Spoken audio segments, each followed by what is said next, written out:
Hello friends, स्वागत है आप सभी का सी बिब्लिकल आर्ट्स क्लास में। आज के इस वीडियो में नागरिक शास्त्र के चैप्टर वाइज हम लोग रिवीजन कर रहे हैं। पूरा लगभग लगभग जो है 10-15 दिन में पूरा रिवीजन कर लेंगे और फिर से हम लोग फिर मॉडल पेपर टेस्ट पेपर वो सॉल्व करेंगे। तो पहले एक बार रिवीजन कर लेते हैं ताकि जो है टेस्ट पेपर या मॉडल पेपर आपको प्रैक्टिस करने में कोई दिक्कत परेशानी ना हो। मैं आपको आसान शब्दों में अच्छे से तैयार करवा दूंगा।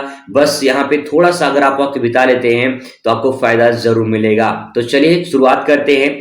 सबसे पहले दोस्तों यहाँ पे देखिए नागरिक शास्त्र का जो है यहाँ पे पहला चैप्टर है दो ध्रुवीयता का अंत। ठीक है, पहले चैप्टर का मैं नाम समझा देता हूँ, फिर आगे थोड़ा सा मैं आपको एक्सप्लेन कर दूंगा। ठीक है, सबसे पहले यहाँ पे अगर बात करें दो ध्रुवीयता का अंत मतलब यह, जैसे मान लीजिए पृथ्वी है। ठीक है, पृथ्वी का जो ऊपर वाला छोर है ये उत्तरी ध्रुव हो जाता है। ठीक है, और जो नीचे वाला छोर है ये दक्षिणी ध्रुव हो जाता है। ऐसे दो ध्रुवीयता का अंत का मतलब जो है यहाँ पे दो देश हैं। एक देश है जिसका नाम है यूएसए यानी संयुक्त राज्य अमेरिका, और दूसरा है यूएसएसआर। ठीक है, मतलब सोवियत संघ इसको कहते हैं। तो यहाँ पे दो देश हैं, इन्हीं दोनों देशों के बारे में यहाँ पे बात कहा गया है। तो आइए डिटेल में इनको समझने की कोशिश करते हैं। तो चैप्टर का नाम हो गया और उसका मतलब हो गया। सबसे पहले यहाँ पे महत्वपूर्ण बिंदु पे नजर डालते हैं, क्योंकि महत्वपूर्ण बिंदु जो होते हैं ये आपके एक नंबर के जो सवाल होते हैं, इससे अति लघु बहुविकल्पीय निश्चित और ये जो है यहाँ से कवर हो जाएगा। पहला सवाल दोस्तों यहाँ पे है थॉक थेरेपी कब अपनाई गई थी। तो थॉक थेरेपी जो है ये सॉरी थॉक नहीं बल्कि शॉक है, ये शॉक थेरेपी है। ठीक है, शॉक थेरेपी कब अपनाई गई थी तो 1990 में शॉक थेरेपी अपनाई गई थी। ठीक है, आगे है सोवियत संघ का विघटन कब हुआ था। तो सोवियत संघ का विघटन इसके एक साल बाद 1991 में हुआ था। ठीक है, देखिए दो ऐसे नौ लिख देंगे, 99, आगे एक पीछे एक। ठीक है, आगे एक पीछे लगा देंगे, काम हो जाएगा। इस प्रकार से थोड़ा सा दिमाग लगा के अपना याद कर सकते हैं।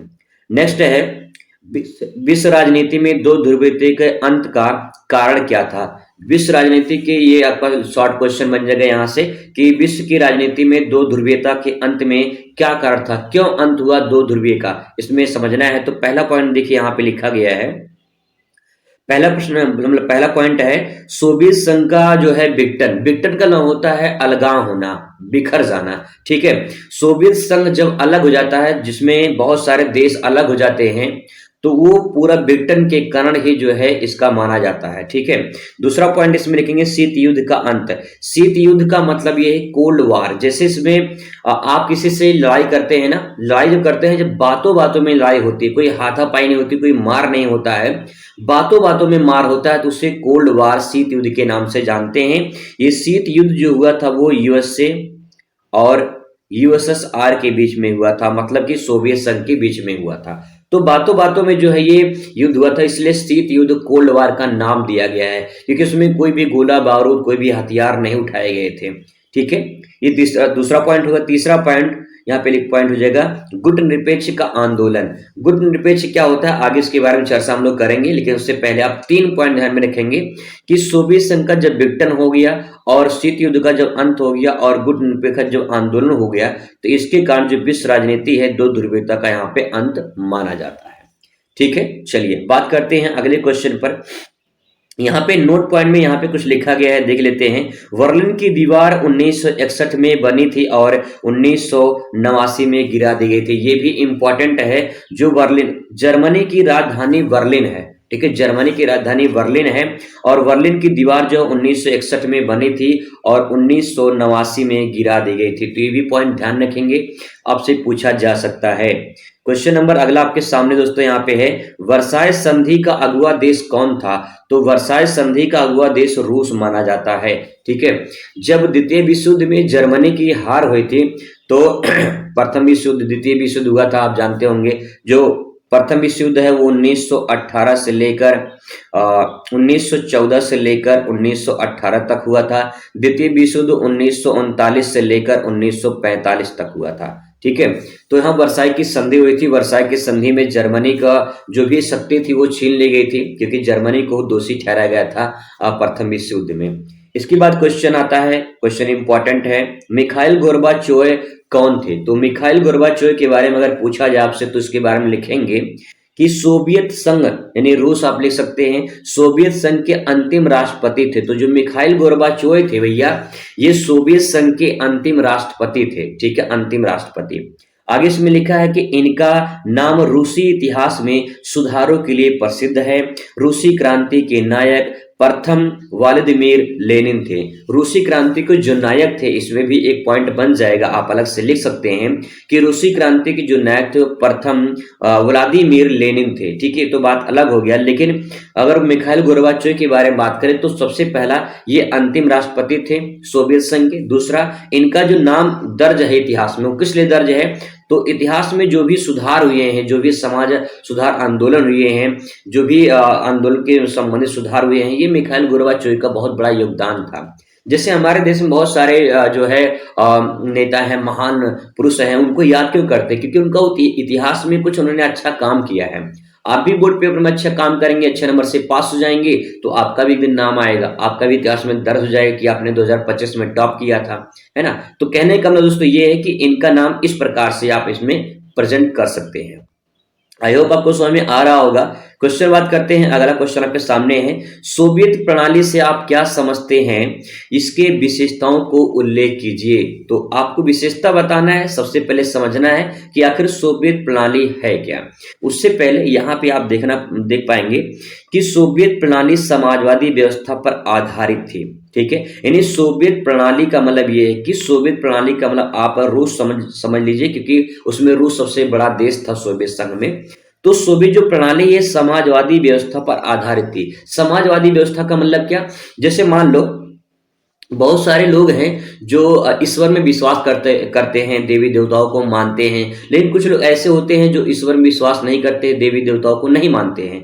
तो यहाँ पे मैं एक सेंटेंस बताऊंगा, आपको ध्यान में रखिएगा।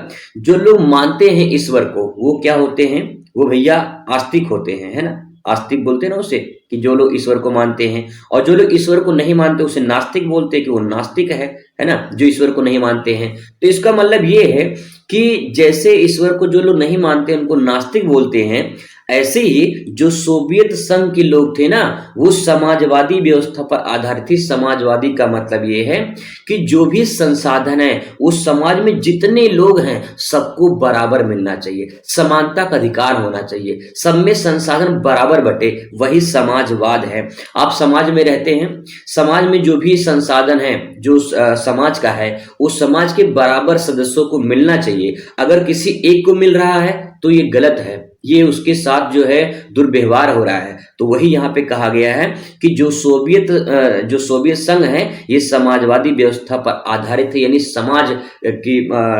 समाज की ओर आकर्षित होते, समाज का भला चाहते थे, ठीक है। यह निजी संपत्ति के संस्था पर विरोध करते थे। निजी संपत्ति का मतलब जैसे कि प्राइवेट है, गवर्नमेंट है।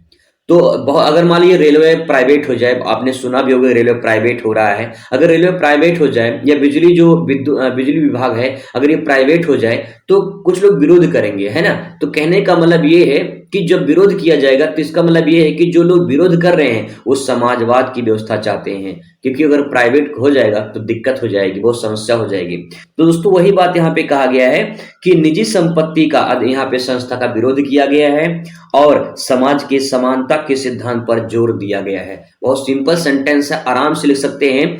सोवियत प्रणाली का मतलब ये है कि जिसमें समाज की भलाई के बारे में सोचा जाता था, समाज के हित के बारे में सोचा जाता था, किसी पूंजीवादी व्यवस्था को यहाँ पे मान्यता नहीं दी गई है। तो सोवियत प्रणाली में 2 पॉइंट आराम से आप इससे अच्छे से लिख सकते हैं। अगर दोस्तों समझ जाएंगे ना तो आप लिख ले जाएंगे। बहुत सारी किताबी भाषा है, क्वेश्चन बैंक में ऐसे ऐसे शब्द दिए गए हैं, किताबी भाषा से दिए गए हैं जो आपको याद नहीं होगा, समझ में नहीं आएगी, याद क्या करें। समय बहुत कम है, रिवीजन फास्ट करना है, इसलिए समझने की कोशिश करना। अगर आप समझ गए ना अच्छे से प्रजन कर पाओगे, ठीक है। चलिए बात करते हैं इसकी विशेषता को। तो देखिए जो परिभाषा है वही उसकी विशेषता है। आइए देखते हैं कैसे। पहला पॉइंट, सबसे पहले हेडिंग डाल देंगे सोवियत संघ की विशेषताएं। सबसे यहाँ पे हेडिंग बना देंगे और उसके बारे में लिखेंगे। तो देखेंगे यहाँ पे सोवियत संघ की राजनीति प्रणाली में समाजवाद पर आधारित थी। तो अभी जो परिभाषा हमने पढ़ा था वही यहाँ परिभाषा आ गया कि जो सोवियत संघ है इसकी राजनीति जो है वो किस पर आधारित है, समाजवाद पर। मतलब यहाँ पे जो भी सरकार में आते हैं वो समाज के हित के बारे में सोचते हैं, समाज के भलाई के बारे में सोचते हैं। तो ये व्यवस्था समाजवाद पर आधारित है। नेक्स्ट है यहाँ पे अगला पॉइंट है, दूसरा पॉइंट दोस्तों यहाँ पे सोवियत प्रणाली जो है वो आदर्शों और समाजवादी समाज पर जोर देती है। समाजवादी समाज का मतलब ये है कि समाज अगर समाजवादी होगा तो समाज के सभी सदस्यों को भला होगा, समाज के सभी सदस्यों को संसाधन पूर्ण रूप से समान रूप से मिलेगा और वो भी एक आदर्श समाज बनेगा। कहने का मतलब ये है जब लोग सब बराबर होंगे, कोई ऊंच नीच का मतलब कोई अमीर गरीब नहीं होगा, सब लोग बराबर होंगे, समान होंगे, तो एक आदर्श समाज बनेगा। वही बात यहाँ पे कहा गया है। चलिए बात करते हैं तीसरे पॉइंट पर। तीसरा पॉइंट है सोवियत प्रणाली पूंजीवाद के विरुद्ध था। यानी पूंजीवाद का मतलब क्या, जैसे पूंजीवाद का मतलब पूंजीपति, प्राइवेट एकदम।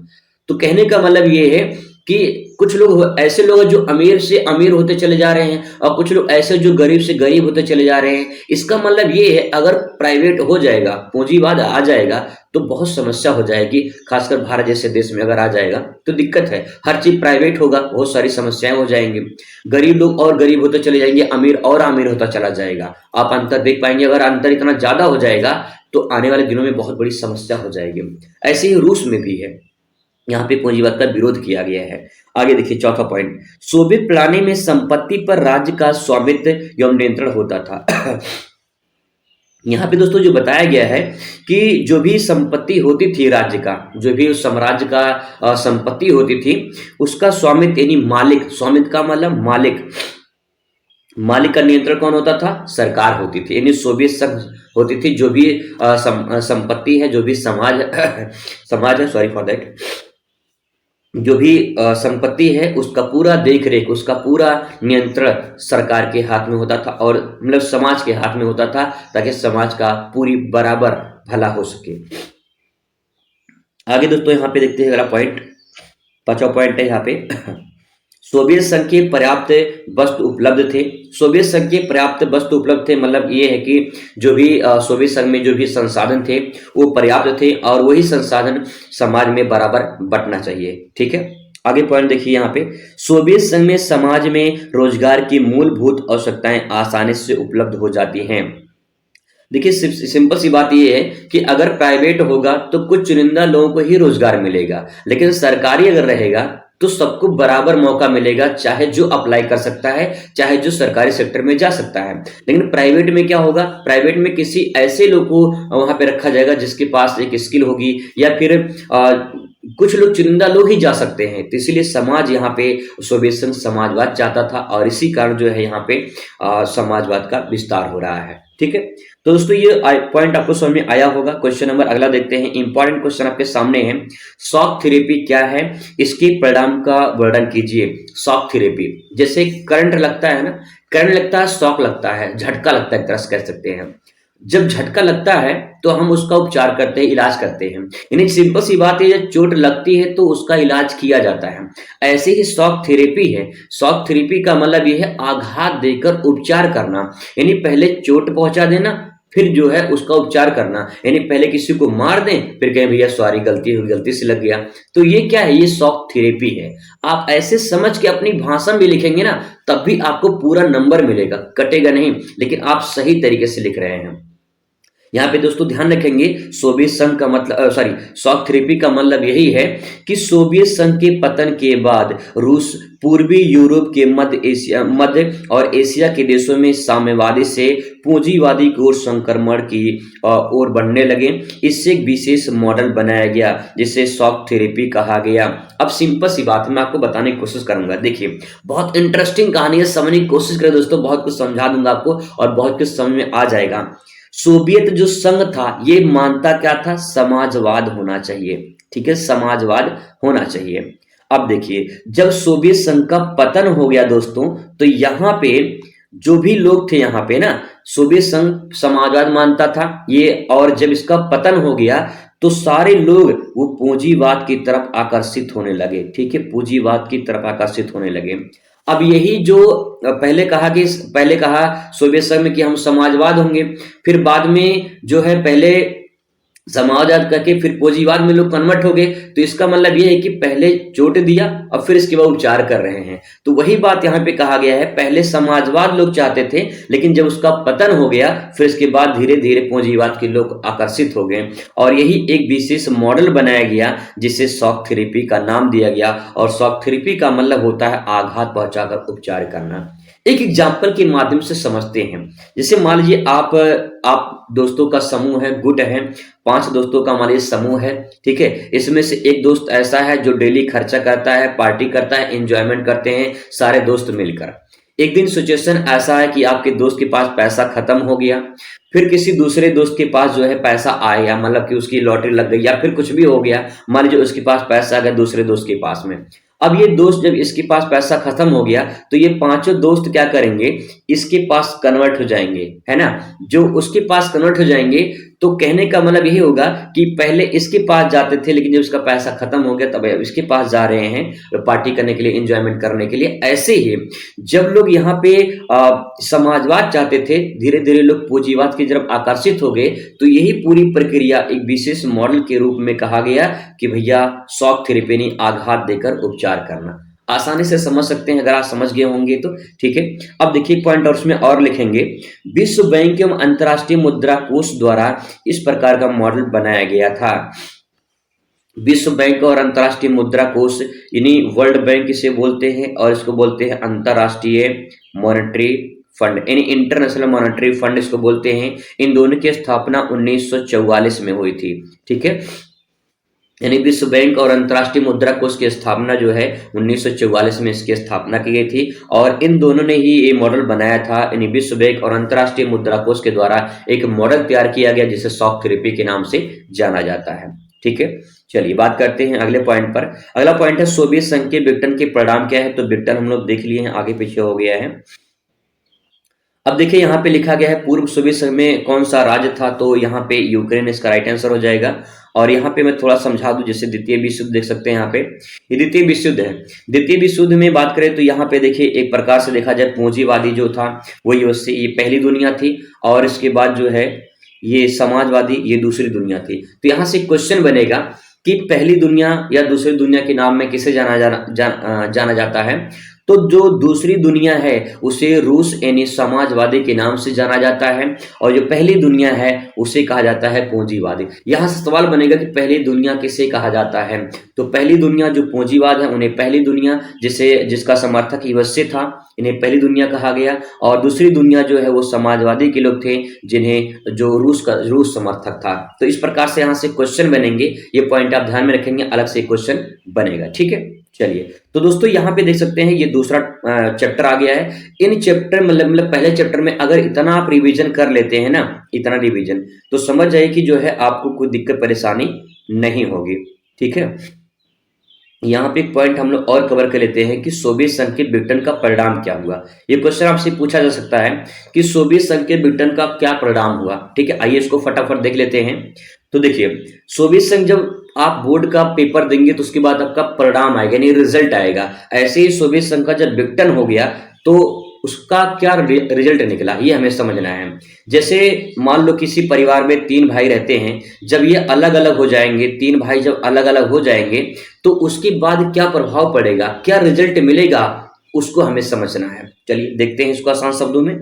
पहला दोस्तों यहाँ पे लिखेंगे सोवियत संघ के विघटन से विश्व में अमेरिका ही महाशक्ति रूप में शेष रह गया।